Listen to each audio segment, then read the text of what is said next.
I grew up in South America in a large and dense city nestled in a mountainside. Beautiful setting. There was a river running through it, but there was no urban park. And so the river would provide relief from this urban concrete, but to really get a break, we would go to the countryside. So I came to the US to go to college, and I saw that your great cities had urban spaces. The best example, New York City. In 1840, in that decade, New York developed a vision for its urban park. The idea was to set aside green space that today is Central Park. Cities deserve urban parks, but great cities require them. Imagine any great city, and you'll have a park associated with it in your own mind. Paris, the city of lights, the city of parks. The Eiffel Tower is surrounded by a park, Camp de Mars, one of the most successful urban places in the world. 250 million people visit it every year. 7 million take the elevator to the tower, pay 10 euros or more, $100 million a year. Financially sustainable. But what makes it a nice park is that Parisians visit it every day.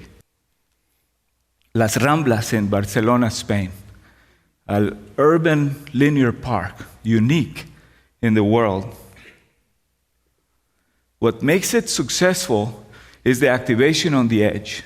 Tapas bars, free-flowing sangria always helps. Windows looking over the space. People live there. That makes this space unique in that people live, work, and play in this environment. Urban parks improve city centers and the quality of life of their communities. Cities are realizing that, and they're adding parks, especially in the last decade.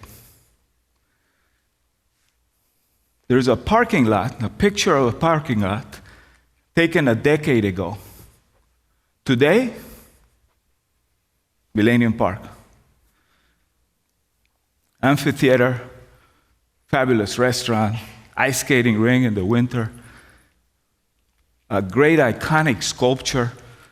It's made now Chicago recognized by that photograph of the art. Plus $2 billion of private investment has sprouted surrounding the park area, and a great financial success. Have you heard they are not making any more real estate? Let Dallas figure out a way. They have put a long span girder over the highway, topped it with a deck, and today, that's Klyde Warren Park. Opened in the last year, an awesome transformation. Right under this green is a highway. 10,000 people visited every weekend this summer in their first year of operations.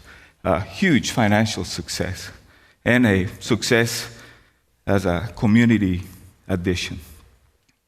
Great cities are realizing the value of these great parks and how they improve their communities.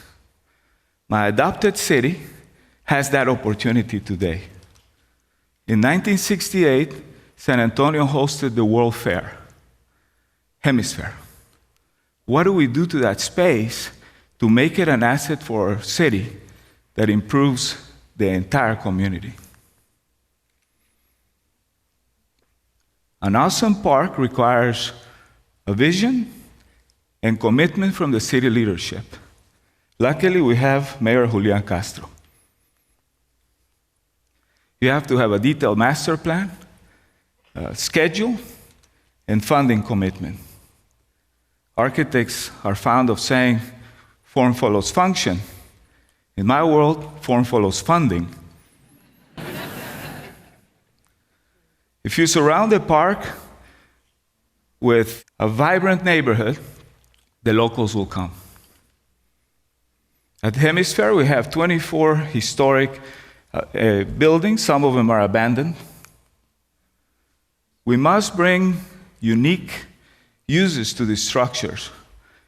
Cafes, galleries, local retail, and even a beer garden to honor the Germans that built these structures.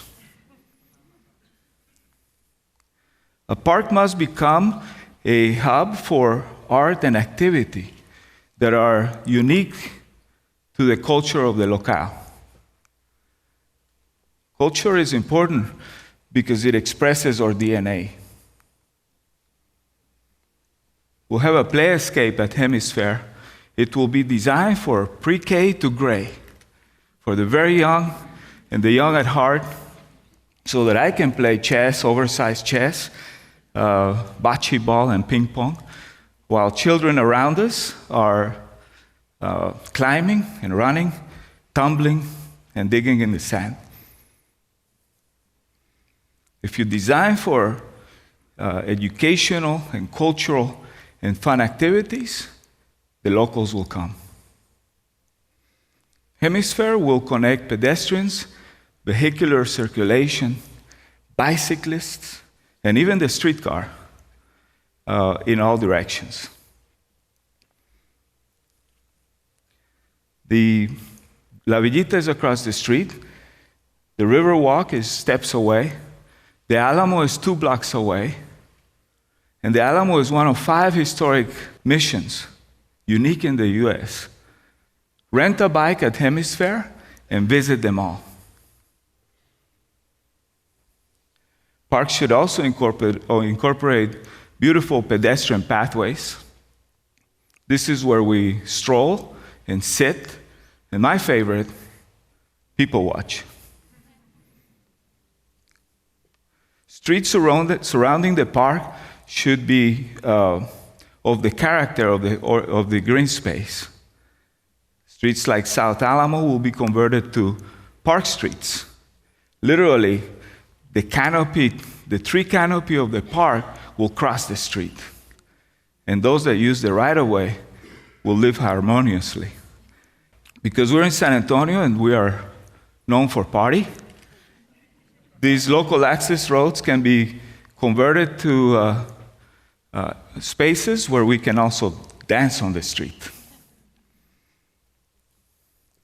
As we do all these things to improve our parks, the locals will be enticed to come live, work, and play at Hemisphere. That will ensure Hemisphere becomes San Antonio's front porch. There are many benefits to urban parks. We can invite the entire community to relax and play, work out at the park. We'll offer yoga, Tai Chi. Kiosks can provide opportunities for small businesses, a toy or kite rental shop. What I don't think is we won't have keychains and souvenirs. I know some of you are disappointed, but we'll collect rainwater, irrigate the park, and augment the water features.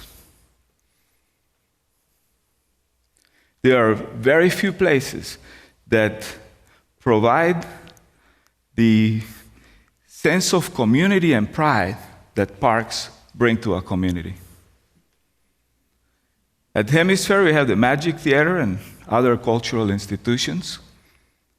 Come to the park to learn about history, archaeology, botany, and even music, all in a natural setting. Great cities have great parks. Hemisphere's transformation will help our entire city become better. Imagine Hemisphere as it is today, and envision it as we expand the park and improve its quality. Imagine entering the park through the archway and envision it as we complete the Civic Park in 2018. Imagine the river canal next to Lila Cockrell, and envision it as we install the amphitheater that connects the river to the Civic Park. Imagine the parking lots that will replace underground, and envision the play escape that will open in 2015.